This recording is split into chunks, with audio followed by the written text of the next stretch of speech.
Kell oli 2 öösel, kui nad tulid, ütleb endine Savisaare lähedane nõunik, kelle käed värisevad ikka veel 5 aastat hiljem. Edgar helistas mulle paanikas. Ta ei öelnud midagi konkreetset, aga ma kuulsin tema häälest midagi, mida polnud kunagi varem kuulnud, hirmu. Päris hirmu. Ta küsis ainult üht, kas ma tean, kus on punane kaust. Punane kaust, millest keegi meist ei tohtinud rääkida. Kaust, mille olemasolu eitasid isegi need, kes teadsid täpselt, mis seal sees oli.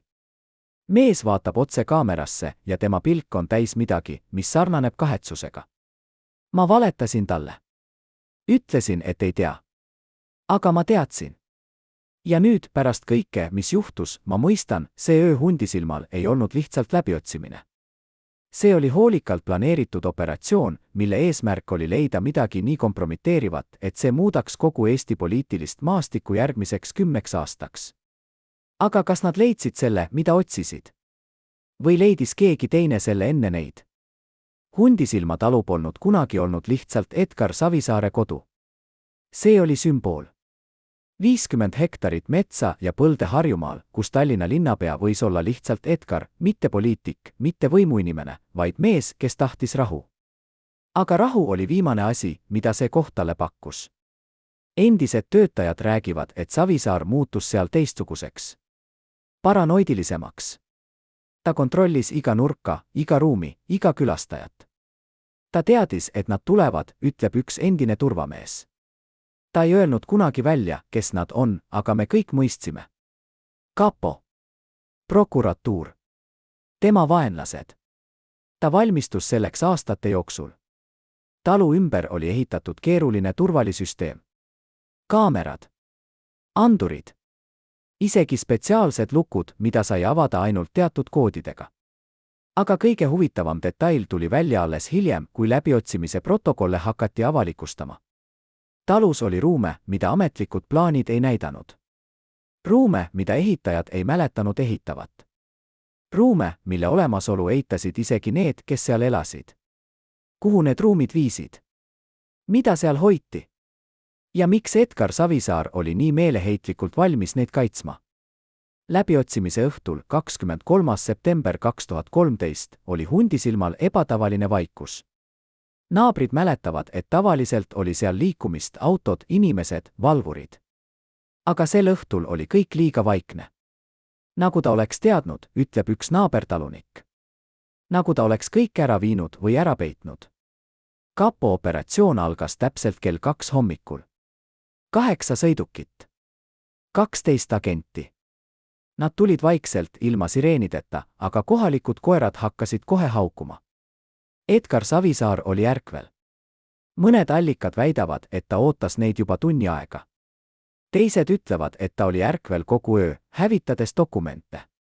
Esimene asi, mida agendid nõudsid, oli juurdepääs seifidele. Savisaar keeldus. Ta nõudis advokaati. Ta nõudis tunnistajaid. Ta nõudis, et kogu protsess filmitaks. Ta ei kartnud mitte läbiotsimist ennast, selgitab üks õigusekspert, kes hiljem juhtumit analüüsis. Ta kartis, et midagi võidakse sinna panna. Et tõendeid võidakse võltsida. Ta teadis, kuidas süsteem töötab, sest ta oli ise osa sellest süsteemist aastakümneid. Aga miks ta kartis just sel ööl? Mis oli muutunud? Ja mis oli see punane kaust, mida ta nii meeleheitlikult otsis? Läbiotsimine kestis 11 tundi. 11 tundi, mille jooksul Edgar Savisaar ei lahkunud agentide küljest hetkekski. Ta jälgis iga liigutust. Ta kommenteeris iga leidu. Ta nõudis, et kõik protokollitaks täpselt. Ta oli nagu advokaat oma kohtuprotsessil, meenutab üks kohal viibinud ametnik. Ta teadis täpselt, mida nad võivad teha ja mida mitte. Ta tsiteeris seadusi pähe. Ta nõudis, et iga dokument pildistaks enne, kui seda puudutatakse.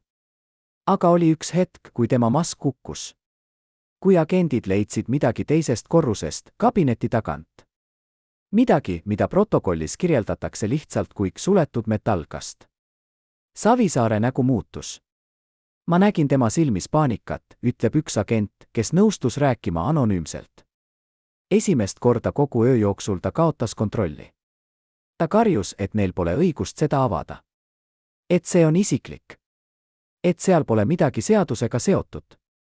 Aga mida see kast sisaldas? Ametlik protokoll ütleb isiklikud dokumendid ja perekonnafotod. Aga need, kes seal olid, räägivad teist lugu. Seal oli USB mälupulk, ütleb üks allikas. Väike, must mälupulk, mille küljes polnud ühtegi märget. Savisaar üritas seda kätte saada. Ta pakkus isegi, et võtab selle ise välja ja annab neile. Aga agendid ei lubanud. Nad võtsid kogu kasti kaasa. Mida see mälupulk sisaldas? Kas see oli see, mida nad otsisid? Või oli see midagi hoopis muud, midagi, mida isegi kapo ei oodanud leida? Järgmistel päevadel oli Edgar Savisaar vaikne. Ebatavaliselt vaikne. Tavaliselt oleks ta andnud intervjuusid, süüdistanud oma vaenlasi, kutsunud kokku pressikonverentse. Aga seekord ta vaikis. Tema advokaadid rääkisid, aga tema ise mitte. Ta oli šokis, ütleb üks lähedane sõber. Mitte sellepärast, et nad tulid. Vaid sellepärast, mida nad leidsid. Või täpsemalt, sellepärast, mida nad ei leidnud. See viimane lause jääb õhku rippuma. Mida nad ei leidnud? Kas Edgar Savisaar oli jõudnud midagi ära peita? Kas keegi teine oli seal enne neid? Või oli kogu operatsioon algselt suunatud vale asja otsimisele? Hundisilma lugu ei alanud 2013. aastal. See algas palju varem. Aastal 2002, kui Edgar Savisaar ostis selle talu. Ametlikult oli see lihtsalt kodu, koht, kus linnapea sai linnamürast puhata. Aga need, kes tundsid Savisaart, teadsid, et ta ei teinud kunagi midagi lihtsalt. Iga otsus oli kalkuleeritud. Iga samm oli osa suuremast plaanist. Ta rääkis mulle kord, et tal on vaja kohta, kus ta saab mõelda, meenutab endine nõunik. Aga ta ei mõelnud seal ainult poliitikast. Ta ehitas seal midagi. Arhiivi. Turvalist kohta. Kohta, kus hoida asju, mida keegi teine ei tohtinud näha. Talu renoveerimine võttis 2 aastat. Ametlikud ehitajad tegid põhitöö, aga oli ka teisi. Mehi, kes tulid öösel. Mehi, kellel polnud nimesid ega ettevõtteid. Ma nägin neid paar korda, ütleb üks kohalik elanik. Nad ei rääkinud kellegagi. Nad ei ostnud kohalikest poodidest. Nad lihtsalt tulid, tegid oma töö ja kadusid. Mida need mehed ehitasid? Ametlikud plaanid näitavad tavalist renoveerimist, uued aknaid, uus katus, uus küttesüsteem. Aga on üks detail, mis ei klappi. Ehitusmaterjalide arved näitavad palju rohkem betooni ja terast, kui tavaline renoveerimine vajaks. Palju rohkem. Keegi ehitas seal midagi, mida plaanid ei näita, ütleb üks ehitusekspert, kes hiljem arveid analüüsis. Midagi maa all. Või seinte sees. Midagi, mida tavalistel inspektoritel poleks võimalik leida. Aastal 2005 toimus Hundisilmal esimene suur kohtumine. Mitte ametlik, mitte protokollitud, aga kõik, kes seal olid, mäletavad seda. Keskerakonna tippjuhid. Äriinimesed. Isegi mõned inimesed, keda avalikkus ei seostaks kunagi Savisaarega. See oli nagu salajane klubi, kirjeldab üks osaleja. Me ei rääkinud seal poliitikast. Me rääkisime rahast. Kust see tuleb? Kuhu see läheb? Kuidas seda liigutada nii, et keegi ei näeks?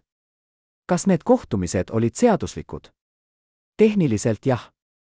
Aga see, millest seal räägiti, oli hall tsoon. Edgar oli meister, ütleb üks endine äripartner. Ta ei öelnud kunagi midagi otseselt. Ta vihjas. Ta soovitas. Ta jättis sulle valiku, aga sa teadsid täpselt, mida ta tahab. Aastate jooksul muutus Hundisilm millekski rohkemaks kui lihtsalt kodu. See sai Edgar Savisaare tõeliseks peakorteriks. Kohaks, kus tehti otsuseid, mis mõjutasid kogu Eestit.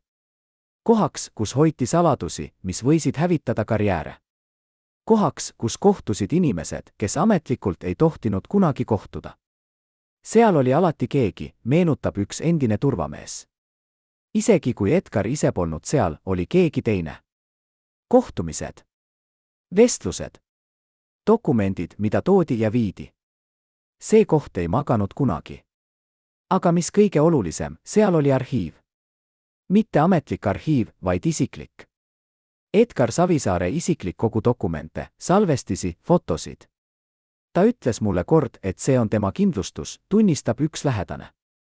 Kui keegi üritab teda hävitada, siis ta võtab kaasa kõik teised ka.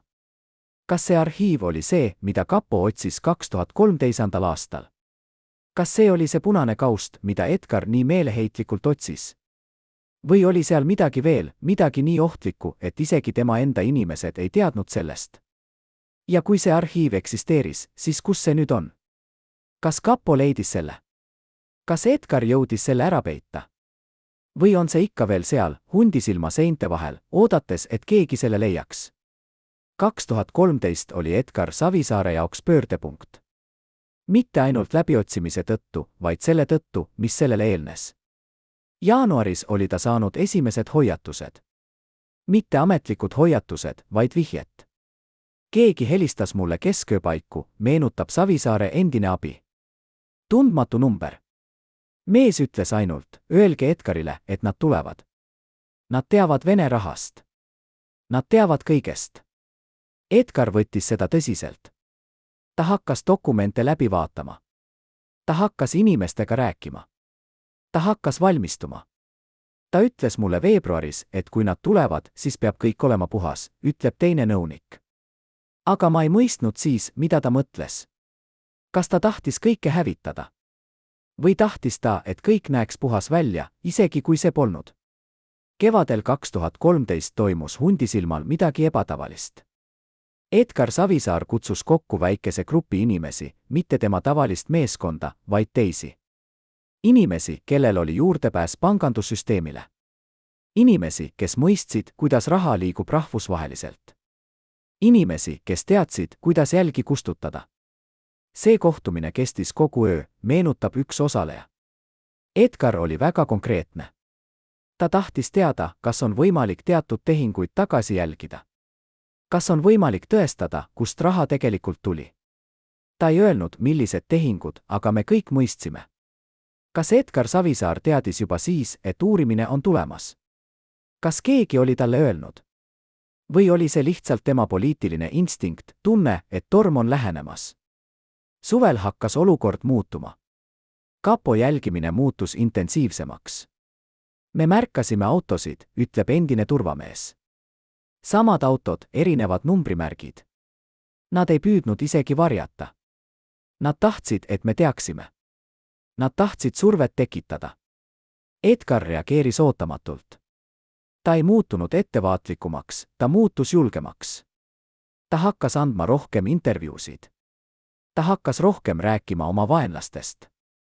Ta hakkas nimetama nimesid. See oli tema strateegia, selgitab üks poliitiline analüütik. Ta arvas, et kui ta teeb kõik avalikuks, siis nad ei julge teda rünnata. Et avalikkus kaitseb teda. Aga see strateegia ei töötanud. Või täpsemalt, see kiirendas asju. Augustis toimus midagi, mis muutis kõike. Edgar Savisaar sai kätte dokumendi. Mitte ametliku dokumendi, vaid lekke. Keegi prokuratuuri seest oli saatnud talle koopia uurimisplaanist. Ta näitas seda mulle, ütleb üks usaldusisik. Ta oli kahvatu. Ma polnud kunagi näinud teda nii šokeeritud. Dokument kirjeldas täpselt, mida nad otsivad. Täpselt, milliseid tehinguid nad uurivad. Täpselt, milliseid tunnistajaid nad on juba üle kuulanud. Aga kõige šokeerivam oli viimane lehekülg. Seal oli nimekiri kohtadest, kus läbiotsimised toimuvad. Ja esimene nimi sellel nimekirjal oli Hundisilm. Edgar Savisaar oli nüüd dilemma ees. Kas ta hävitab tõendid ja riskib takistamisüüdistusega? Või jätab ta kõik nii, nagu on ja loodab, et suudab end kaitsta? Ta valis kolmanda tee, ütleb üks lähedane. Ta otsustas, et kõige olulisemad asjad peidetakse nii, et isegi läbiotsimisel neid ei leita. Aga ülejäänu jääb nähtavale, et näidata, et tal pole midagi varjata. See oli riskantne plaan. Ja see nõudis aega. Aega, mida tal polnud palju. Septembri alguses hakkas Edgar Savisaar veetma iga õhtu Hundisilmal. Ta saatis oma pere ära. Ta jäi üksi. Ma küsisin temalt, mida ta seal teeb, ütleb tema toonane abikaasa. Ta ütles, et korraldab dokumente. Aga ma teadsin, et see on midagi muud. Ta oli seal midagi ehitamas. Või peitmas. Või hävitamas. Kas Edgar Savisaar jõudis oma plaani lõpule viia? Kas ta peitis kõik, mida pidi peitma? Või tuli kapo liiga vara? Ja mis kõige olulisem, kas see, mida nad leidsid, oli see, mida nad otsisid? Või oli see ainult osa tõest, samas kui päris saladused jäid ikka veel varjatuks? 24. september 2013. Päev pärast läbiotsimist. Edgar Savisaar istub hundisilma köögis ja vaatab aknast välja. Tema käed värisevad, kui ta tõstab kohvitassi. Ma nägin teda sel hommikul, ütleb tema tolleaegne advokaat, kes sõitis kohale kohe, kui kuulis uudiseid. Edgar oli alati olnud kontrollitud. Alati rahulik. Aga sel hommikul oli ta purustatud. Mitte sellepärast, et nad tulid. Vaid sellepärast, et nad võtsid midagi kaasa, mida ta ei osanud oodata. Advokaat vaikib hetkeks ja vaatab kõrvale. Ta küsis minult ainult üht, kas nad said kõik. Ma ei mõistnud siis, mida ta mõtles. Aga nüüd, aastate pärast, ma saan aru. Ta ei rääkinud dokumentidest. Ta rääkis inimestest. Inimestest, kelle nimed olid nendel dokumentidel. Inimestest, kes nüüd olid ohus. Kapo protokollid näitavad, et hundisilmalt võeti kaasa 32 kasti materjale. 32 kasti dokumente, arvuteid, kõvakettaid, USB-pulki. Aga see, mida protokollid ei näita, on see, mida nende kastide sees tegelikult oli. Esimesed 2 nädalat me lihtsalt sorteerisime, ütleb üks uurija, kes nõustus rääkima tingimusel, et jääb anonüümseks. Seal oli kõike. Pangaväljavõtted. Lepingud. Kirjad. Fotod. Aga kõige huvitavam oli see, mida seal ei olnud. Ta teeb pausi. Seal polnud ühtegi dokumenti enne 2008. aastat. Mitte ühtegi. Nagu keegi oleks süstemaatiliselt eemaldanud kogu varasema materjali. Kas Edgar tegi seda ise? Või oli keegi teine seal enne meid? Üks dokument eristas end teistest. See oli leituna mitte kastidest, vaid seina vahelt. Jah, seina vahelt. Keegi meie tehnilistest ekspertidest märkas, et üks sein köögi kõrval kõlab õõnsalt, selgitab uurija. Me avasime selle ja seal oli väike ruum. Umbes meetri korda meetri suurune. Ja seal, plastikkotis, oli üks dokument. Ainult üks. See dokument oli käsitsi kirjutatud kiri. Dateerimata. Allkirjastamata. Aga käekiri oli äratuntav, see oli Edgar Savisaare oma. Kirjas oli nimekiri. 23 inimese nimekiri. Poliitikud. Äriinimesed. Ametnikud. Ja iga nime kõrval oli number. Me ei mõistnud alguses, mida need numbrid tähendavad, ütleb uurija. Aga siis keegi märkas mustrit. Need olid summad.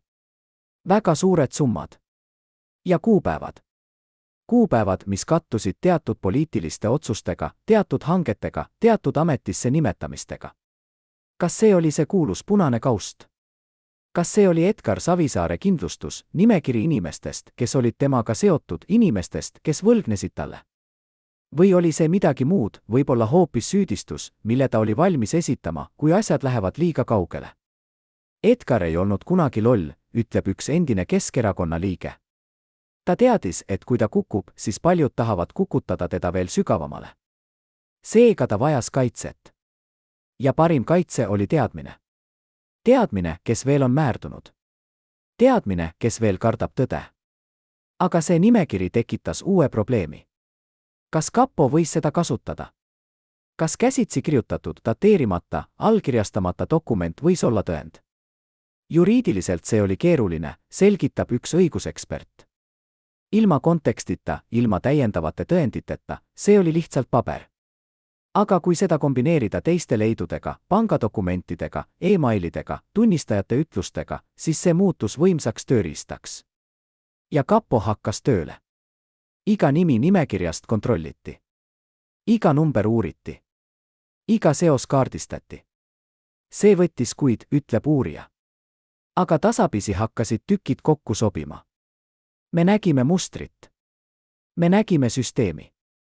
Me nägime, kuidas raha liikus ringis annetustest firmadesse, firmadest tagasi parteisse, parteist tagasi inimestele. Oktoobris 2013 toimus esimene suur läbimurre. Üks nimedest nimekirjal ärimees, kelle ettevõte oli võitnud mitu suurt riigihankeid, nõustus rääkima. Ta oli hirmul, meenutab prokurör. Ta teadis, et kui tema nimi tuleb välja, siis tema karjäär on läbi. Aga ta teadis ka, et kui ta ei räägi, siis ta läheb vangi. Seega ta valis. Mida ta rääkis? Ta kirjeldas süsteemi, mis oli toiminud aastaid. Süsteemi, kus riigihangete võitjad olid teada juba enne konkursi algust. Süsteemi, kus annetused parteile olid tegelikult investeeringud, mis tõid tagasi 10-kordseid kasumeid. Süsteemi, kus Edgar Savisaar oli dirigent, kes teadis täpselt, millal iga pill mängima peab. Aga ärimees rääkis ka millestki muust. Ta rääkis kohtumistest Hundisilmal. Edgar kutsus mind sinna 3 korda, ütles ta protokollis. Esimene kord oli lihtsalt tutvumine. Teine kord oli äriarutelu. Aga 3. kord oli erinev. Seal olid ka teised inimesed. Inimesed, keda ma ei oodanud seal näha. Inimesed, kes ametlikult ei tohtinud olla seotud selliste asjadega. Kes need inimesed olid? Ärimees nimetas nimesid. Nimesid, mis šokeerisid isegi kogenud uurijaid. Seal olid inimesed valitsusest, ütleb prokurör. Inimesed, kes otsustasid riigihangete üle. Inimesed, kes pidid olema neutraalsed. Ja nad istusid seal Hundisilmal Edgar Savisaare köögis ja arutasid, kuidas jagada riigihanked ära. Kas see oli tõde? Kas Edgar Savisaar oli tõesti ehitanud süsteemi, mis ulatus kaugemale tema enda parteist? Süsteemi, mis hõlmas ka teisi parteisid, teisi võimuinimesi. Edgar oli alati strateegiline mõtleja, ütleb üks poliitiline analüütik. Ta ei mõelnud ainult homme peale. Ta mõtles aastate peale. Ja ta mõistis, et päris võim ei ole ühes parteis. Päris võim on võrgustikes. Võrgustikes, mis ületavad parteide piire. Võrgustikes, kus kõik on seotud kõigiga. Aga kui see võrgustik eksisteeris, siis Hundisilma läbiotsimine ei olnud ainult Edgar Savisaare probleem. See oli paljude inimeste probleem. Väga võimsate inimeste probleem. November 2013. Edgar Savisaar on haiglas. Ametlikult on põhjuseks tervisemured. Aga need, kes teda seal külastasid, räägivad teist lugu. Ta oli seal, sest ta kartis, ütleb üks lähedane. Ta kartis, et keegi üritab teda vaikima panna. Haiglas oli turvalisem. Seal olid tunnistajad. Seal olid kaamerad. Seal oli raskem midagi teha. Aga isegi haiglas ei olnud Edgar turvalisuses. Üks öö, 2 päeva pärast tema sisenemist, toimus midagi kummaline. Keegi üritas siseneda tema palatisse, ütleb üks õde. Mees arsti vormis. Aga midagi oli valesti. Ta ei teadnud, kus asjad on, ta ei tundnud protokolle. Turvamehed peatatasid ta. Ta väitis, et on uus arst, aga kui kontrolliti, siis sellist arsti meie haiglas ei töötanud. Kes see mees oli? Mida ta tahtis? Politsei uuris juhtumit, aga mees kadus.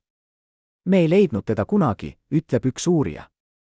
Kaamerad näitasid, et ta lahkus haigla tagauksest. Ta astus autosse, mis ootas. Auto numbrimärgid olid võltsitud. Me kaotasime ta jälje. Edgar Savisaar ei rääkinud sellest avalikult. Aga tema lähedased märkasid muutust. Ta muutus veel paranoidilisemaks, ütleb üks sõber. Ta ei usaldanud enam kedagi. Isegi neid, kes olid olnud tema kõrval aastakümneid. Ta ütles mulle kord, kui nad tahavad mind vaikima panna, siis nad leiavad viisi. Aga ma ei lähe vaikselt. Ma võtan kaasa kõik, mida ma tean. Detsembris ilmus esimene artikkel. Väike artikkel kohalikus lehes. Artikkel, mis rääkis Hundisilma läbiotsimisest. Aga see artikkel sisaldas detaile, mida ei olnud avalikustatud. Detaile, mida teadsid ainult uurijad. Keegi lekitas, ütleb prokurör. Keegi meie seest või kapo seest andis ajakirjanikule informatsiooni. Informatsiooni, mis oli konfidentsiaalne. Miks? Kas keegi tahtis survet suurendada? Kas keegi tahtis hoiatada teisi? Või oli see Edgar Savisaare enda taktika lekitada ise, et kontrollida narratiivi? Edgar oli meister meediamängus, ütleb üks ajakirjanik. Ta teadis, et kui sa kontrolli lugu, siis sa kontrolli tõde. vähemalt avalikkuse silmis. Aga artikkel tekitas ka teise efekti. See pani teised inimesed nimekirjal närvi.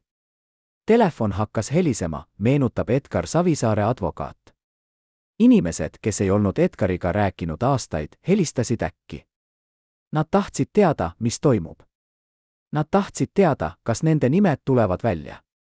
Nad tahtsid teada, mida Edgar ütleb. Mõned pakkusid abi.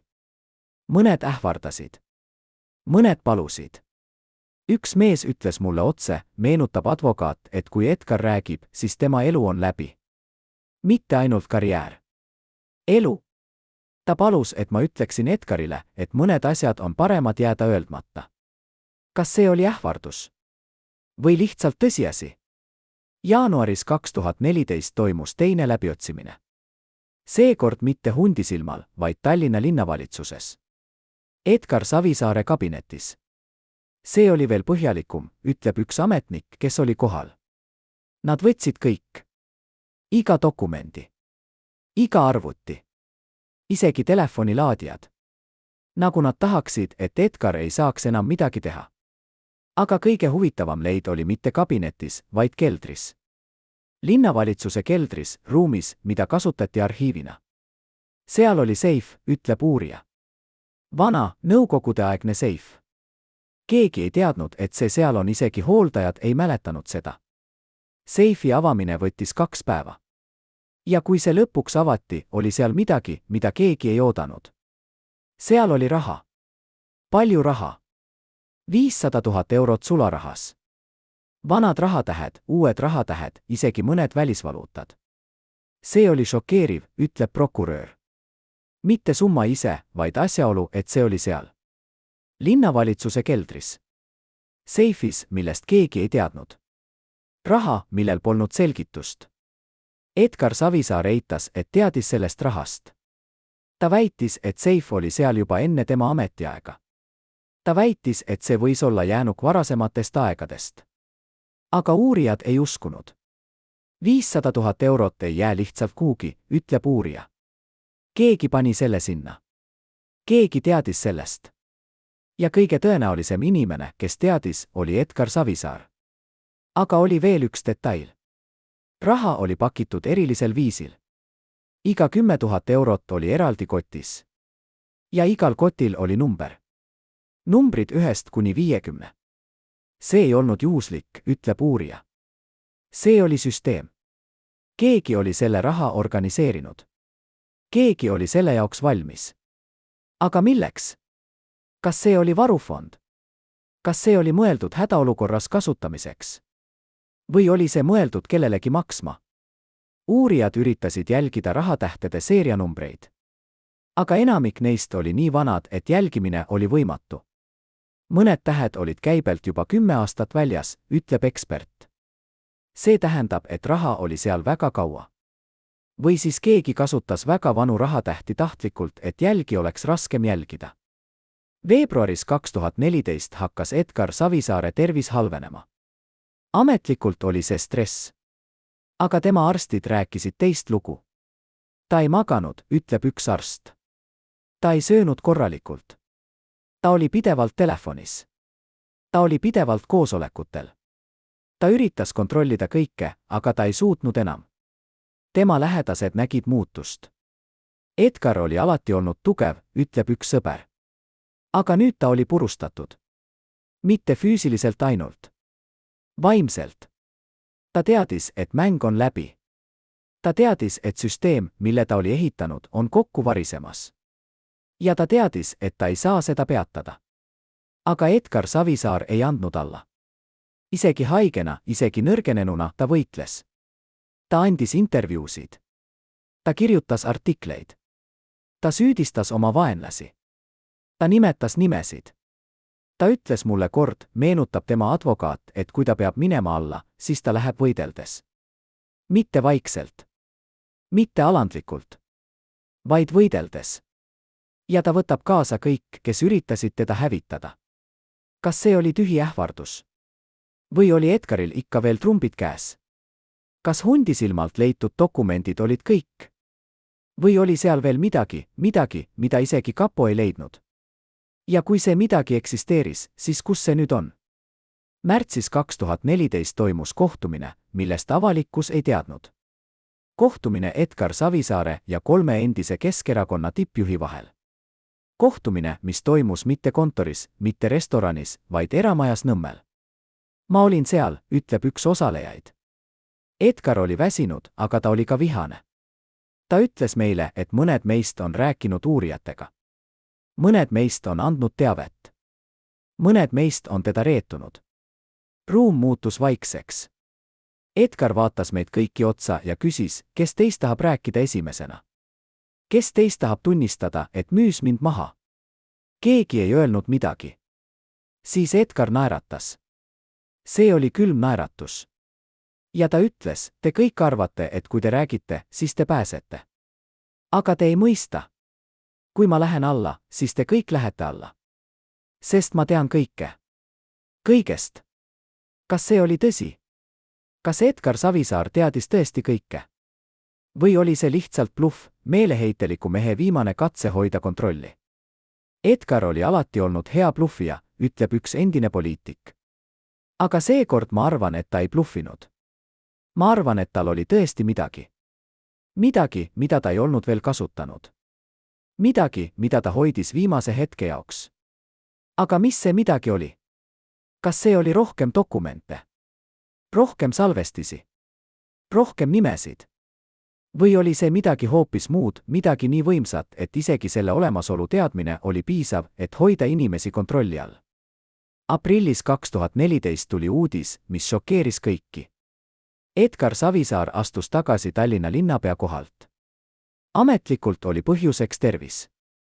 Aga kõik teadsid tõelist põhjust. Surve oli liiga suur, ütleb üks lähedane. Uurimine. Meedia. Oma partei. Isegi tema enda inimesed hakkasid temast eemalduma. Ta mõistis, et ta ei saa enam võidelda kõigi rindel korraga. Aga tagasiastumine ei tähendanud lõppu. See tähendas ainult uut faasi. Faasi, kus Edgar Savisaar ei olnud enam avalik tegelane, vaid vari. Vari, kes ikka veel mõjutas. Vari, kes ikka veel teadis. Vari, kes ikka veel kartis. Hundi silm jäi tühjaks. Edgar Savisaar ei elanud seal enam. Talu seisis vaikselt, aknad pimedana, uksed lukus. Aga naabrid räägivad, et seal käis ikka veel inimesi. Ma nägin autosid, ütleb üks kohalik. Öösel. Autod, mis tulid ilma tuledeta. Inimesed, kes läksid sisse ja tulid välja kiiresti. Nagu nad otsiks midagi. Või viiks midagi ära. Kas keegi otsis ikka veel saladusi? Kas keegi üritas puhastada viimased jäljed? Või oli seal midagi, mida isegi Edgar Savisaar ei teadnud, midagi, mida keegi teine oli sinna peitnud? Mais 2014 saabus Hundisilmale uus külastaja. Mitte kapo agent.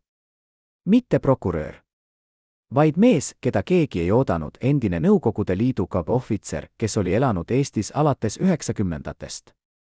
Ma nägin teda oma silmaga, ütleb naabertalu omanik. Vana mees, 80ndates, aga ta liikus nagu sõjaväelane. Ta ei koputanud uksele. Ta lihtsalt võttis võtme taskust ja läks sisse. Nagu see oleks tema kodu. Mees oli talus 3 tundi. Kui ta lahkus, kandis ta kaasas vana nahkkohvrit. Kohvrit, mis näis olevat raske. Ma küsisin hiljem Edgarilt, kes see mees oli, ütleb endine nõunik. Edgar muutus kahvatuks. Ta ütles ainult, mõned asjad on paremad jääda minevikku. Aga ma nägin tema silmis hirmu. Päris hirmu. Kes oli see mees? Mida ta Hundisilmalt võttis? Uurijad üritasid teda tuvastada, aga see osutus võimatuks. Kaamerad näitasid auto numbrimärki, aga see oli registreeritud firmale, mis ei eksisteerinud, ütleb üks uurija. Me üritasime jälgida tema liikumist, aga ta kadus. Lihtsalt kadus. Nagu viirastus. Aga üks detail jäi. Naabrikoer, kes tavaliselt haukus kõigile võõrastele, ei haukunud sellele mehele. See oli kummaline, ütleb naaber. Nagu koer tunneks teda. Nagu see mees oleks seal käinud varem. Palju kordi varem. Juunis 2014 toimus läbimurre, mida keegi ei oodanud. Üks endine Keskerakonna raamatupidaja, kes oli töötanud parteis 80-ndatest, ilmus prokuratuuri. Vabatahtlikult. Ta ütles, et ei suuda enam magada, meenutab prokurör. Ta ütles, et on kandnud saladust 25 aastat ja nüüd, kui ta näeb, mis toimub, ta peab rääkima. Mida ta rääkis?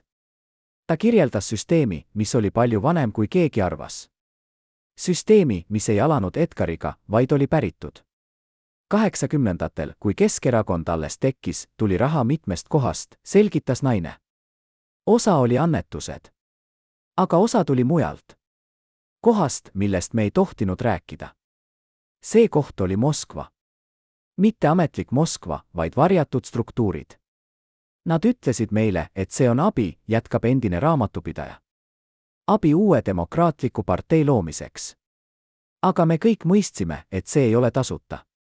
Kunagi tuleb maksta tagasi. Ja maksmine algas 90-ndatel. Nad ei küsinud raha tagasi, ütleb naine. Nad küsisid teeneid. Väikseid teeneid alguses.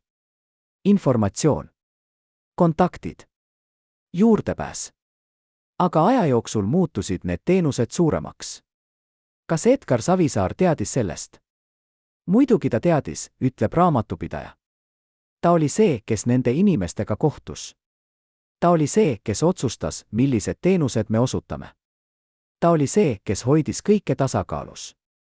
Aga 90-ndatel lõpus midagi muutus. Nad hakkasid nõudma rohkem, ütleb naine. Nad tahtsid mitte ainult informatsiooni. Nad tahtsid mõju.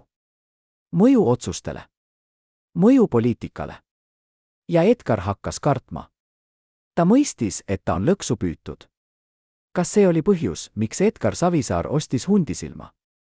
Kas ta vajas kohta, kus hoida tõendeid, mis kaitseksid teda, kui asjad lähevad valesti? Hundisilm ei olnud kunagi lihtsalt kodu, ütleb raamatupidaja. See oli kindlus. Koht, kus Edgar hoidis oma kindlustust. Dokumente, mis tõestaksid, et ta ei olnud ainus. Et paljud teised olid samuti seotud. Et kui ta kukub, siis paljud kukuvad koos temaga. Juuli 2014. Kuumus on lämmatav. Edgar Savisaar on tagasi haiglas. Seekord on olukord tõsisem. Ta ei räägi enam, ütleb üks õde. Ta lihtsalt vaatab lakke. Nagu ta oleks loobunud. Aga ühel ööl, kui kõik arvavad, et ta magab, ta kutsub oma advokaadi. Tule kohe, ütleb ta telefonis. Ma pean sulle midagi ütlema. Midagi, mida ma ei ole kellelegi öelnud. Advokaat sõidab haiglasse keskööpaiku. Edgar Savisaar istub voodis, kahvatu, aga tema silmad on eredad. Ta andis mulle aadressi, meenutab advokaat. Lihtsalt aadressi. Ja ta ütles, mine sinna. Keldris on seif. Kood on tema sünniaasta tagurpidi. Võta sealt üks kaust. Punane kaust. Ja hoia seda turvaliselt. Advokaat sõitis sellele aadressile järgmisel päeval. See oli vana korter Lasnamäel. Korter, mis oli registreeritud firmale, millel polnud tegelikku tegevust. Ma leidsin seifi, ütleb advokaat. Ja ma leidsin kausta. Punase kausta, millest Edgar oli rääkinud. Mida see kaust sisaldas? Advokaat ei saa öelda, advokaadi kliendi konfidentsiaalsus. Aga ta ütleb üht, see, mis seal oli, muudaks Eesti poliitikat järgmiseks 10 aastaks. See tõestaks asju, mida inimesed on kahtlustanud, aga mida keegi ei ole suutnud tõestada. See näitaks, kui sügavale mõned sidemed ulatuvad. Kas see kaust on ikka veel olemas? Kas see on turvaliselt peidetud? Või on keegi juba üritanud seda kätte saada? Augustis 2014 ilmus ajakirjanduses artikkel, mis rääkis Hundisilma saladuslikest külastajate kohta. Artikkel nimetas nimesid inimesed, kes olid seal käinud aastate jooksul. Poliitikud. Äriinimesed. Isegi välisriikide esindajad. See oli nagu pomm, ütleb üks ajakirjanik. Keegi ei teadnud, et nii paljud inimesed olid seal käinud. Keegi ei teadnud, et Hundisilm oli nii oluline kohtumispaik. Aga artikkel tekitas ka küsimusi. Kuidas ajakirjanik sai selle informatsiooni? Kes talle rääkis? Ma ei saa oma allikaid paljastada, ütleb ajakirjanik. Aga ma võin öelda üht, see informatsioon tuli inimeselt, kes oli seal. Inimeselt, kes teadis täpselt, mis toimus. Inimeselt, kes otsustas, et tõde peab välja tulema. Kas see oli Edgar Savisaare enda taktika? Kas ta lekitas informatsiooni, et hoida survet oma vaenlastel? Või oli see keegi teine, keegi, kes tahtis Edgarit veel rohkem kahjustada? Edgar oli sel ajal liiga haige, et midagi planeerida, ütleb üks lähedane. Aga tema inimesed ei olnud. Mõned neist otsustasid, et parim kaitse on rünnak. Et kui nad avalikustavad mõned saladused, siis teised kardavad rohkem rääkida. Aga strateegia ei töötanud. Artikkel tekitas vastupidise efekti. See pani uurijad veel agressiivsemaks. See pani tunnistajad veel valmimaks rääkima. See pani kogu süsteemi, mille Edgar oli ehitanud, kiiremini kokku varisema. Septembris 2014, täpselt aasta pärast esimest läbiotsimist, toimus midagi, mida keegi ei oodanud. Hundisilm põles. Mitte kogu talu, vaid üks hoone, garaažihoone, kus Edgar Savisaar hoidis oma arhiivi. Tuletõrje saabus kiiresti, ütleb üks kohalik elanik. Aga oli juba hilja. Hoone oli täielikult leekides. Ja kõige kummalisemal kombel ei levinud tuli teistele hoonetele. Nagu keegi oleks tahtnud põletada ainult seda ühte hoonet. Kas see oli õnnetus? Või tahtlik süütamine? Uurimine näitas, et tulekahju algas hoone sees, ütleb tuletõrjeekspert. Mitte elektrisüsteemist. Mitte küttesüsteemist. Vaid põrandalt. Nagu keegi oleks valanud seal kütust ja süüdanud. Kes seda tegi? Kas Edgar Savisaar ise andis käsu? Kas ta tahtis hävitada viimased tõendid? Või oli see keegi teine, keegi, kes kartis, et need dokumendid võivad välja tulla? Ma rääkisin Edgariga paar päeva pärast tulekahju, ütleb tema advokaat. Ta oli šokis. Ta ütles, et seal olid asjad, mida ta ei saanud asendada. Asjad, mis olid tema kindlustus. Ja nüüd need olid läinud. Aga oli üks detail, mis ei klappinud. Tuletõrjujad leidsid tuhast metallkasti jäänused. Kasti, mis oli olnud turvaliselt lukustatud. Kasti, mis oli tühi. Keegi oli seal enne tulekahju, ütleb uurija. Keegi võttis midagi sealt välja. Ja siis põletas hoone, et varjata jälgi. Oktoobris 2014 hakkas Edgar Savisaare tervis järsult halvenema. Arstid rääkisid insuldist. Aga tema lähedased rääkisid millestki muust. Ta lihtsalt loobus, ütleb üks sõber. Ta mõistis, et võitlus on läbi.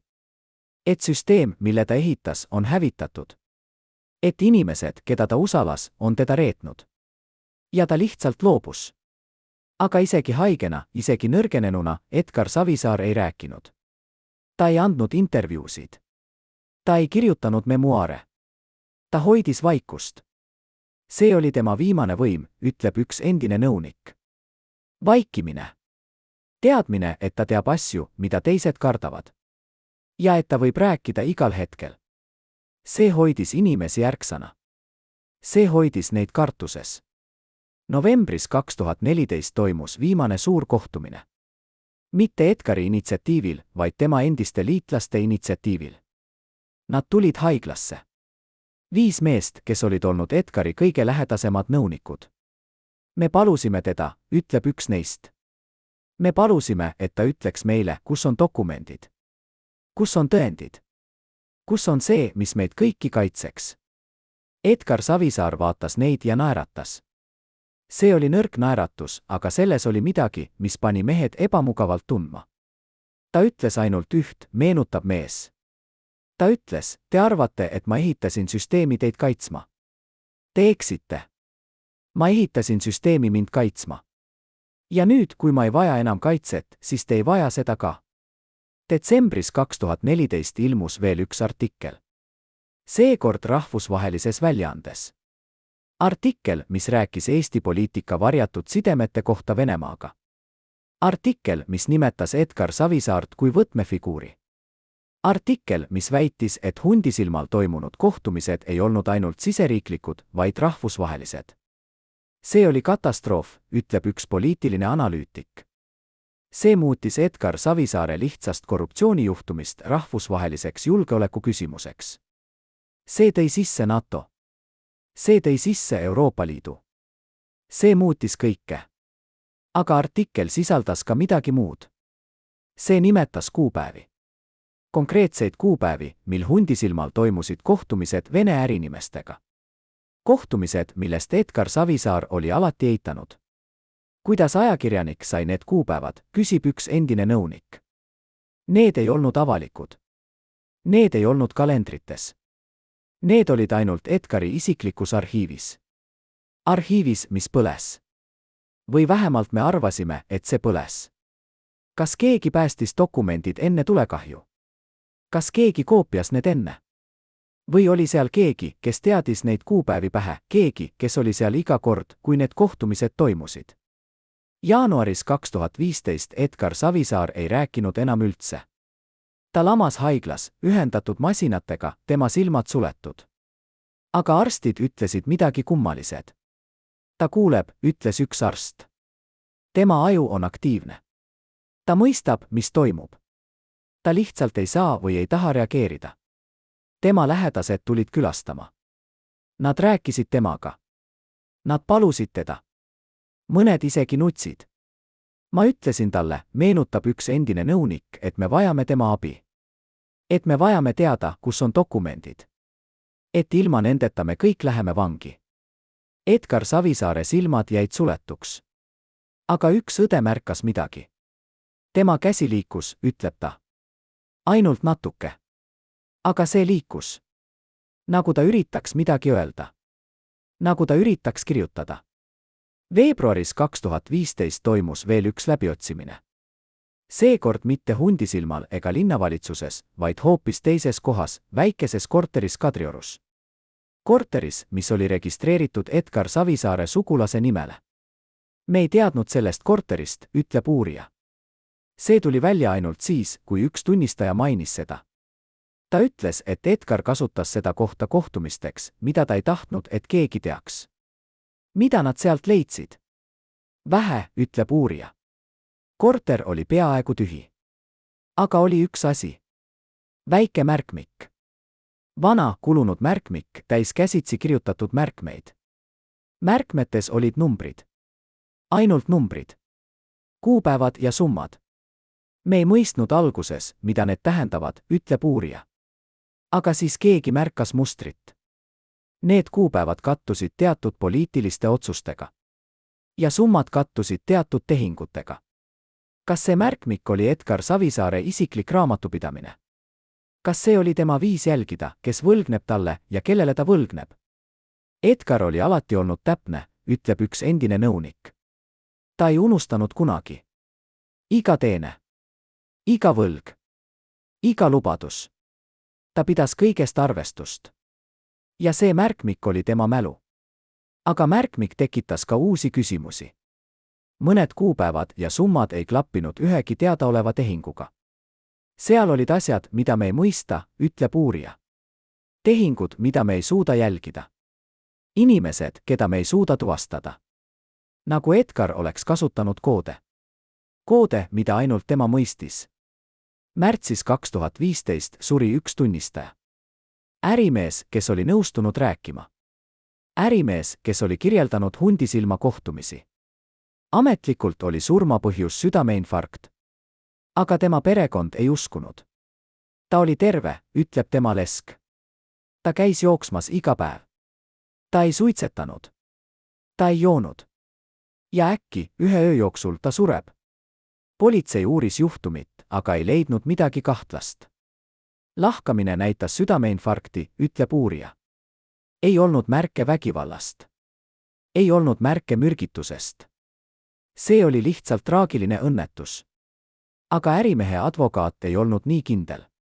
Ta helistas mulle päev enne surma, ütleb advokaat.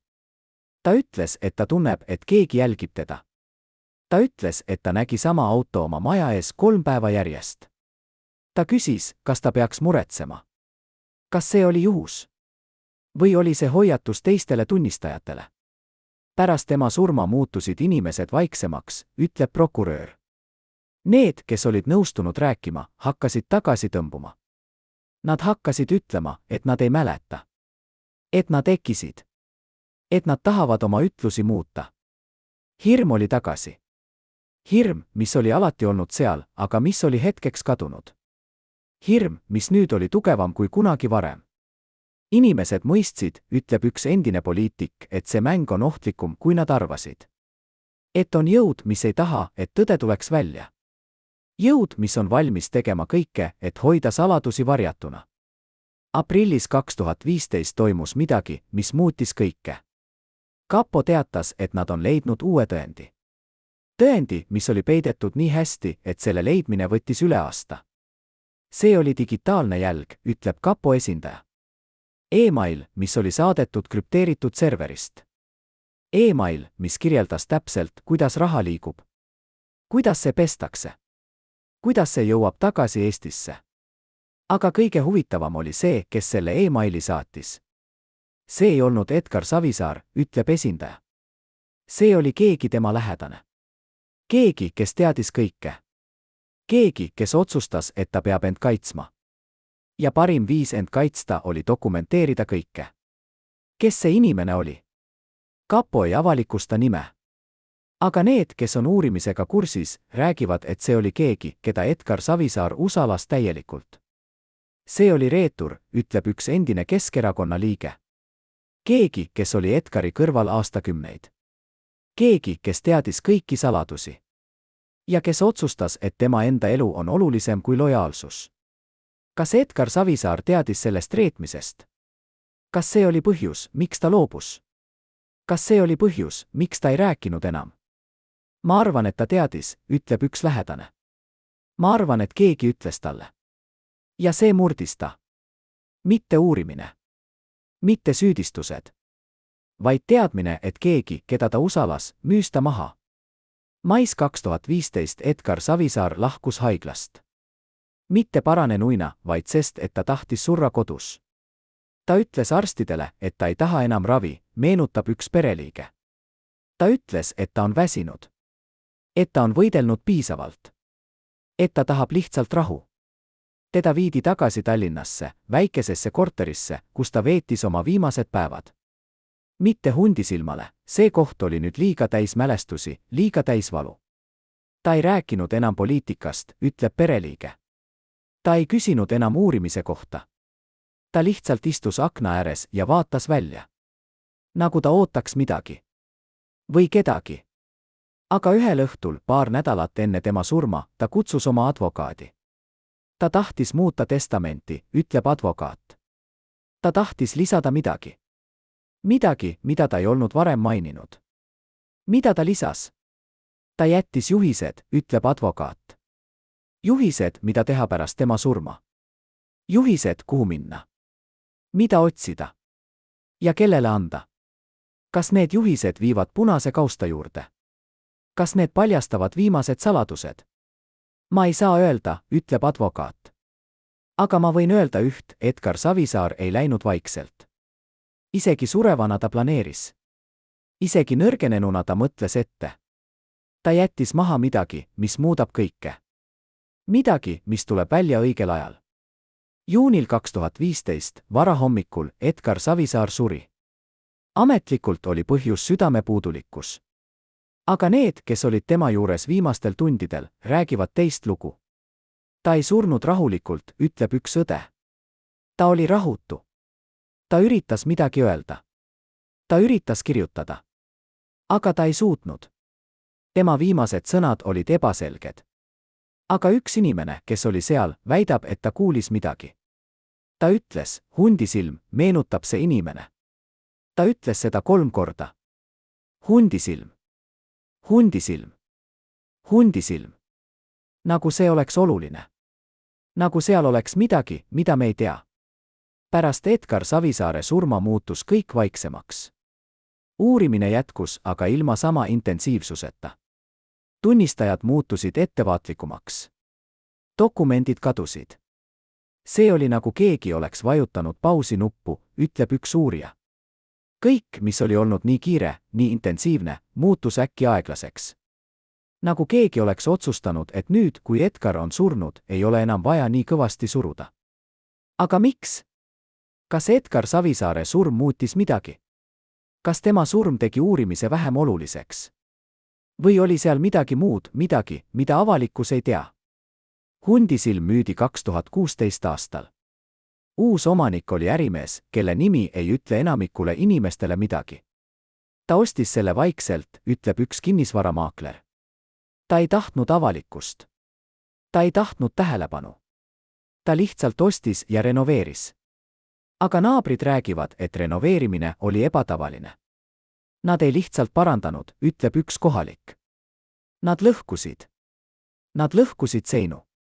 Nad kaevasid keldrit. Nagu nad otsiks midagi. Midagi, mida Edgar oli sinna peitnud. Kas nad leidsid midagi? Keegi ei tea. Aga üks ehitaja, kes seal töötas, ütleb midagi huvitavat. Me leidsime tühja ruumi seina vahelt, ütleb ta. Ruumi, mida plaanid ei näidanud. Aga see oli tühi. Täiesti tühi.